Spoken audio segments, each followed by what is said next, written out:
Hi again, everybody. Welcome to Inside Golf. I'm Harry Donahue. And today I'm at Marion Golf Club.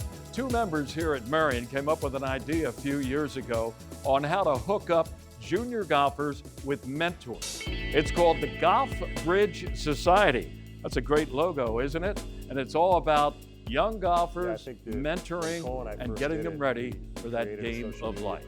Also, we'll be talking to the Vice President of Operations for Valley Forge Tourism, and Jake's going to discuss the financial impact in Montgomery County and beyond Montgomery County of the upcoming Truist Championship at Philly Cricket. So stay with us. Another great show ahead here on Inside Golf.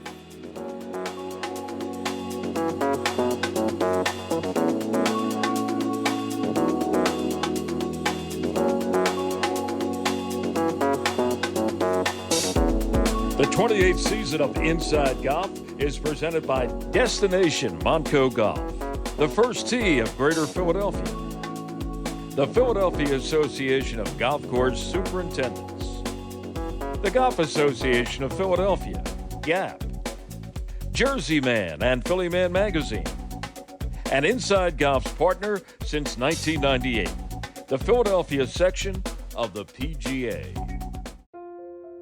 Golf is the great equalizer. For many, this journey is an escape from reality, a chance to be part of a team, a career opportunity. PGA Reach impacts lives through golf by lifting people up, giving them hope, and sending them down an alternate path that they never saw coming. With PGA Reach Philadelphia, as in life and in golf, the most important shot you take is the next one. The Golf Association of Philadelphia.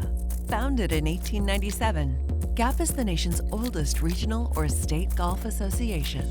We serve amateur golf in Eastern PA, Southern New Jersey, and all of Delaware. GAP welcomes all golfers, junior or senior, male or female, public or private. Join the Golf Association of Philadelphia today. Our mission is always to preserve, protect, and promote the great game of golf. Before you tee it up, look us up. Visit gapgolf.org to find out more. Welcome back. Inside Golf continues. We are in the clubhouse at the Marion Golf Club in Ardmore. Historic. Talking to two Marion members, and both of these gentlemen have a lot in common. First of all, both won the Philadelphia Amateur. One of them won 3 times, the other one once. And I'm talking about Michael McDermott. Michael, always a pleasure to see you. Great to see you. And this is Cole Berman. Michael has won 3 times the Philly Am, and Cole, you won once and almost made it twice, but the gentleman next to you was the spoiler, right? That he was. And it happened right here at Marion. 2016. 20 holes. Well, we won't talk about that. Instead, we're going to discuss what's known as the Golf Bridge Society. These two gentlemen started it. This will be the 5th year for it.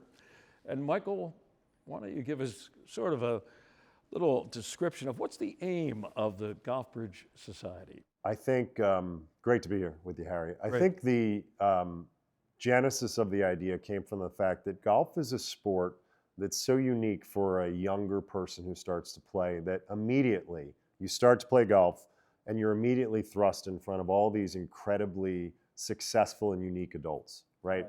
These are people that they're doctors or lawyers, they're running businesses, they're running nonprofits, they're doing all kinds of unique things. And what I learned at a young age was just great lessons on how to really interact and how to capitalize on these great relationships that I was able to form growing up, caddying at Lanark, playing at Lanark. My dad was such a great influence in terms of what that could do for you in your life if you just got to know these people. And there's a soft skill to that in terms of the relationship building that I don't think kids are really taught that in school. It's not something that you're really educated on.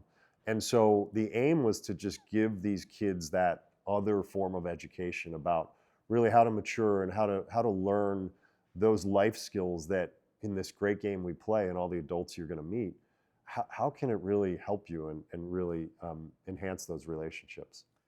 Cole, I mentioned the fact that both you and Michael came up with the idea. How did it originate?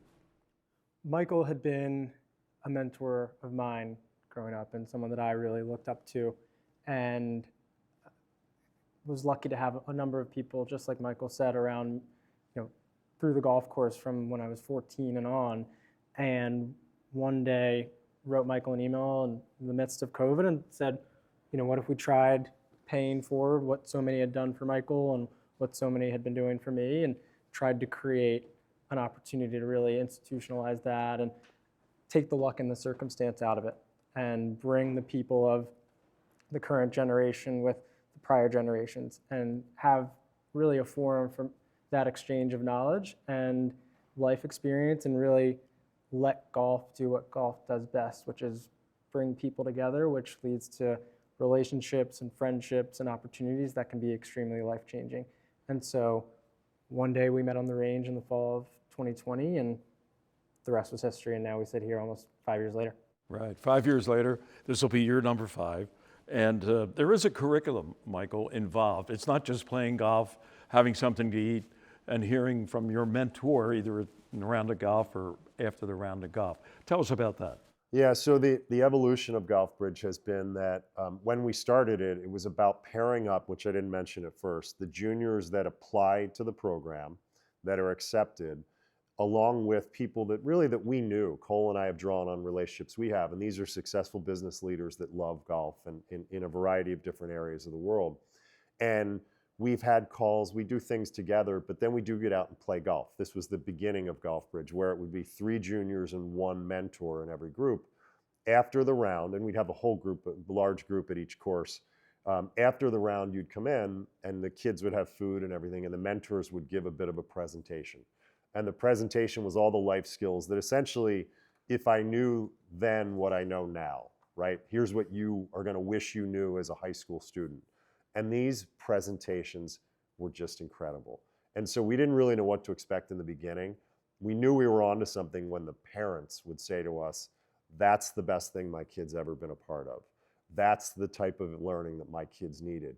So the kids, I think, will figure it out over time how valuable it is.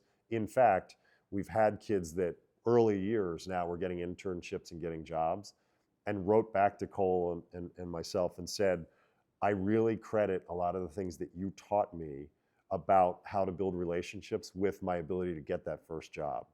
Maybe it came through caddying or came through a relationship that they had through golf. So that was very rewarding. What you mentioned with the curriculum is going to be new this year, and we're very excited, which is there's so much more we can do, and there's only so much we could do during the round of golf or after the round of golf. So we just are adding on sort of a very small time commitment, 15 minutes a week, of some pre-built sort of classes almost, so to speak, that would be on self-study about some of the key concepts that we think are critical in what we're trying to teach these kids. Does this thing spread? Has it spread in the first 4 years? Word of mouth is your biggest thing? Like some of these youngsters will go back and tell their friends at school or whatever, their parents will mention it to other parents saying, hey, you ought to get involved in this thing. Yeah, I think that when Cole and I first did it, we created a social media presence, put it out there, and said, I hope that any kids want to do this. Right. We were pleasantly surprised that they did. In the years subsequent to that, it has been a lot of word of mouth, but it's interesting, word of mouth has been not just the kids, it's been the parents, because the parents have incredibly been very active in the participation. We invite them to the post-round events, and they love it, and they get engaged in it, and so the parents then tell their friends who have kids that they need to be a part of it. How about the cost involved? Is there a cost involved for a player? None. Really? It's like scholarship. How about that? It's totally free, and what's interesting is that we had to ask a few people for support just to launch it in the beginning. Since then, our mentors have been our biggest supporters and donors. So they've donated to the... So they come and donate their time. We ask this business person who's very busy to come in. They spend the 4 or 5 hours with the kids and say, that was terrific. How do I help? When can I do it again? So we've had repeat mentors, which has been great. And then they call us and say, I'm going to send a check. How many young golfers are involved typically? Like coming up to year number 5 now, how many will you have involved? Last year we had about 65 total in the program. What did the first year have? Do you remember? First year was 32. So incremental Slowly, increases steadily every year. up to the right, and our view is anyone who applies and puts true effort into that is showing us that they want to be a part of this and they want to be involved. And so that is really the only bar that needs to be crossed to be a part of Golf Bridge. If a junior golf raises their hand and says, this is something I want to be a part of and applies, we want them to No be a part of it. rejections. That's fantastic. And the application window is underway, right? Right now. Right. Getting ready for June. We are getting ready for the summer, getting ready for our 5th season, and we'll hold applications open through the end of April. So there's plenty of time to apply, and we hope to continue to grow. There's your information, folks. The Golf Bridge Society, all due to the efforts and commitment of you two and some of the mentors and some of the previous students who have been involved in what they're doing to help spread the word among future generations. Thanks for what you're doing. Michael, Cole, thanks for joining us. Thank you, Harry. We'll be back. More of Inside Golf coming up. It's Masters Week, and the Philly area has its share of Masters memories. In 1953, Wilmington's Porky Oliver finished his final round with a 1 under 70, and he had the clubhouse lead. But just an hour later, Ben Hogan finished with a 69, and Porky had to settle for 3rd place, 5 strokes behind the winner. John planned his dream golf trip himself.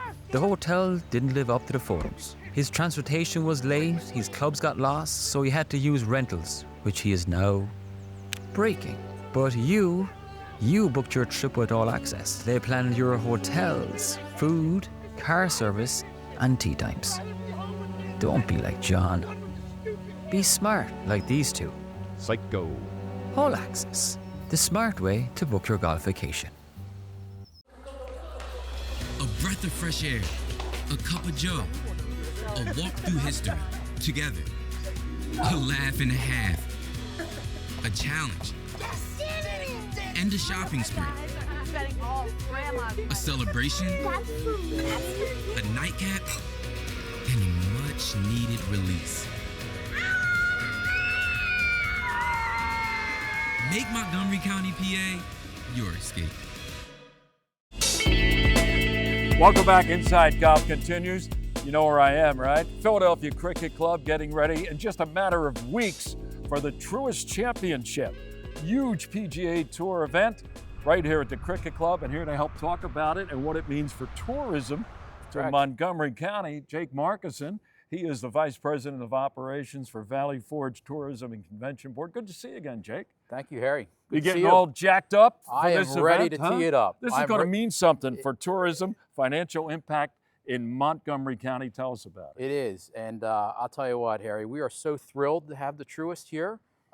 We found out about this event last August. We kind of caught some wind that something was happening here in Montgomery County when it comes to golf, and immediately we noticed bookings for the month of May. It's really incredible to have an event at a course like this, an iconic, classic golf course here in Montgomery County, and the fact that it's a signature event. The purse is $20 million. To be able to showcase Montco in this way on a national level is going to be really impressive, especially as we lead into 2026. We're looking at growth of about 15% year over year when we compare May of this year versus May of last year. So things have really gone on the upswing. Yes, things are really lining up to be a record month. How about that? While we're here talking about the Truist, we were here about 3 weeks ago talking to Joey Chitwood, Jim Smith. Jim, of course, is the head professional here. Joey Chitwood is the tournament director, works the PGA Tour. They were talking about just the construction. So they were on a speed-up schedule. That means you were on, or tourism in Montgomery County was on a speed-up. But the word spread. And helping it to spread was the fact that this is such, as you mentioned, a signature event. Right. The top 70 players are going to be here. Right. The purse is as big as it gets. Correct. For these guys, 20 million plus. The winner gets over $4 million. There's no cut. So the same 70 who tee off on Thursday will be involved on Sunday. So this place is going to be teeming with people. But I think Montgomery County is geared up. And as you mentioned, obviously, from what is happening with hotels, et cetera, people are ready for this event. They are ready. Really, what this also does is it tees up 2026. We're going to get into that because there's another big event coming. It's going to be maybe outside the footprint of your specific area. Correct. It's going to be at Aronimink, but it's the PGA Championship, right? And another major and another huge event. Right. And there's going to be a spillover for everybody, including Monaco. Correct. Monaco will capitalize on that. Monaco will also capitalize on the World Cup that's coming to Oh my Philadelphia goodness. in The world, when is that? 2026. 2026, same year? 2026, June and July. The final one will be on July 4th. Okay, and then they close up shop, and then you have the baseball All-Star game, and then right after that you have the U.S. Amateur at Marion.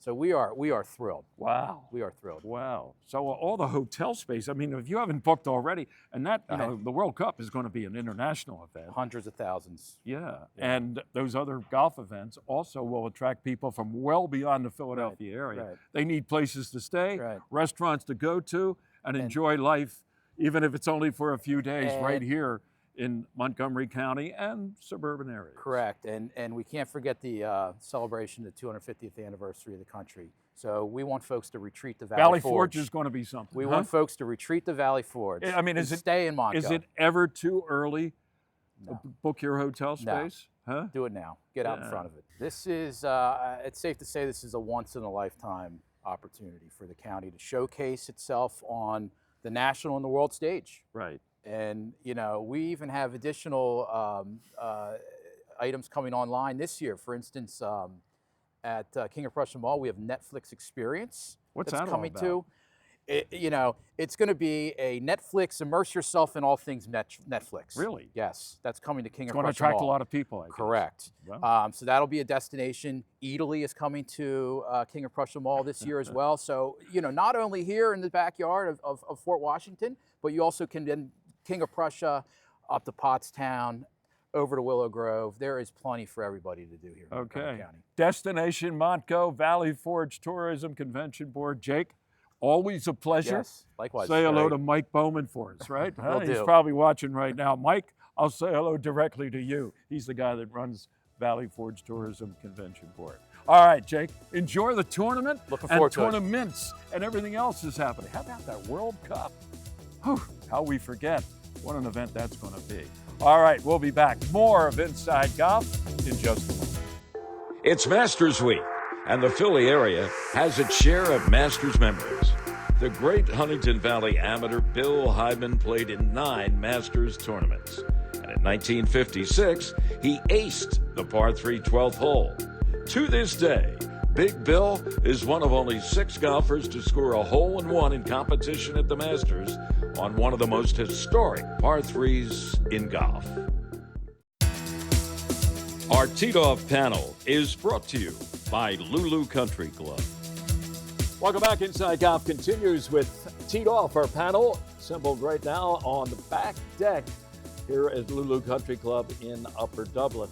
All right, back with us again here on Teed Off is Harry Mays, one of the hosts of the podcast, Swing It and Ding It. Good to see you, Harry. Great to be here. Also from Radnor Valley Country Club, where he is now the pro emeritus, Mr. George Forster, 2-time winner, by the way, of the local section's Haverford PGA Classic, and Jake Stoutland, now making his second appearance on Teed Off. We had Jake last week, and we're glad to see you back. Jake, of course, is a, shall we say, golf creator when it comes to videos, playing a lot of courses, and he's doing it in a few short months, getting over sometimes 2 million viewers a month to the stuff he's turning out. That's quite an influence. All right, gentlemen, let's talk about great moments in Augusta Masters history. Great shots, great things that happened there. You know, we could probably do, 20 shows on that. But Jake, let's start off. In your personal opinion, what are some of the great things in your experience of watching the event that have happened at Augusta? I think just a general moment was Tiger Woods winning in 2019, holding the putt, walking off the green to his family and his son Charlie, and just seeing the emotion there. I grew up a huge Tiger Woods fan, and seeing him go through everything he has and winning that Masters was something I will remember forever. Where I was, how I felt, it's etched in my memory. 5th green jacket for Tiger, I believe, right? And his last win, really. Everything that's happened to him with injuries and everything. Augusta is a course where, people on the later end of their careers, it requires a lot of course knowledge. So hopefully we get another one soon. I don't know. Yeah. George, how about you? So I'm going to go old school, Harry. I'm going to go 1986 Masters. Jack Nicklaus when he came from way back. And on the back nine, I believe the media at that point was saying he was washed up, wasn't going to win again. And on the back nine, he just lit it up, making an eagle on 15, and then the Yes Sir Birdie by Vern Lundquist on 17. Right. And winning the Masters. Right. At For the his age sixth of time. 46, I believe, Yeah. right? Yep. And the all-time winningest golfer with 6. Tiger, of course, got 5. And yeah, Jack's record, I think, is there for a while. Yeah. How about you, Harry? I'm going to go old school too, but 1 year after you, 1987, because it's a shot that I wish I could pull off on the short game area, let alone in a tournament. With everything on the line, Larry Mize with the chip in Yeah, that was great. on An 11. Augusta I believe. native, too, Yes, by the Augusta way. native. I believe it was to beat Greg Norman, one of his epic losses. Yeah, that's elation, a great one. pure elation. You know, nobody has mentioned yet, in year 2 of the Masters, that was 1935. You talk about old school. Gene Sarazen, still considered the shot heard around the world. The Albatross, a double eagle on 15, and he won the event. He beat a fellow by the name of Craig Wood, pretty good golfer, by 1 stroke. And he did it with a deuce on the 15th hole. How about that? Gene Sarazen, the Squire. And how about, you know, things that have happened there in terms of mistakes and rulings. And your guy, Tiger, was involved in one of them on the, what was it? 15, the I 15th believe. Yeah, it was hole. the 15th hole. Yeah, and for a while there, it looked like he may get disqualified, right? He had hit the pin on his second shot, went into the water, and where he dropped it was actually a couple feet behind where he hit the first shot. Not allowed to do that. He took an improper drop, I think. But then Fred Ridley, now who runs Augusta, was in charge of rules, and he said, well, I gave him a bad ruling, therefore it's on me and not on Tiger. We'll let him play. He didn't win, but he got through all that, right? Could have been embarrassing and a lot of controversy. Any others, Georgia, you remember? Well, Roberto DiVincenzo with the scorecard. Maybe the worst mistake. Right. At he signed for an incorrect score. yeah, well, and give him the lost history on that. Masters. What So- happened? And it wasn't like he got the advantage of a lower score on a hole. His playing partner at the time was Tommy Aaron, who gave him a 4 when he made a par 3 on a hole. Right, I believe you're correct. And he signed a scorecard, I guess, without checking the hole-by-hole scores, left the area, and then found out that, you know, because he signed for an incorrect score, that's the score that counts, the higher Yeah, score. that was, And he lost. He didn't get Can in the you playoff. imagine that? I Just can't. sitting there? I What did he can't. say? What a stupid I am? Yeah. From Argentina. And, you know, his whole career just turned it for that one mistake. And it wasn't just him that made the mistake. It was his playing partner. You know, who won that year was Bob Golby.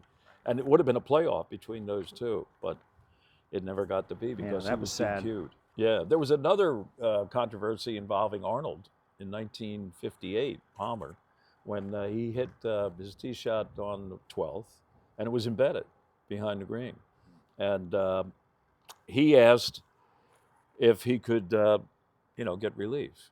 And the rules official at the time said, no, you have to play that ball. So he played the ball, and he made a 5. And Penny Giventuri was an amateur, was with him. And Palmer said, I'm going to drop another ball, and then asked if I can play that. So he dropped another ball, he made 3. He goes on to win his first green jacket. Apparently the rules said you have to do it right away. You can't like play one ball and then go back and say, I'm going to drop another ball. You have to automatically say, I'm going to drop another Right. ball. And somehow they gave Arnold the benefit of the doubt, as I recall. Is that your memory? I think you're correct, and I think Ken Venturi wasn't very happy. Wasn't very happy. Oh, yeah. Kenny finished, I think, 2 strokes back. Right. And Was he an amateur at the time? He was an amateur. Oh. I believe he was still an amateur. And yeah, Kenny went to his grave with a little bit of a chagrin, shall we say, because of that. Well, it's going to happen again maybe this year, right? Some more controversy waiting to happen at Augusta in the Masters. Thanks, fellas. We'll be back. More of Inside Golf in just a moment. It's Masters Week, and the Philly area has its share of Masters members. The great Jay Sigel played in 11 straight Masters in the 70s and 80s. He was an amateur, and he was a low amateur in 3 of those years.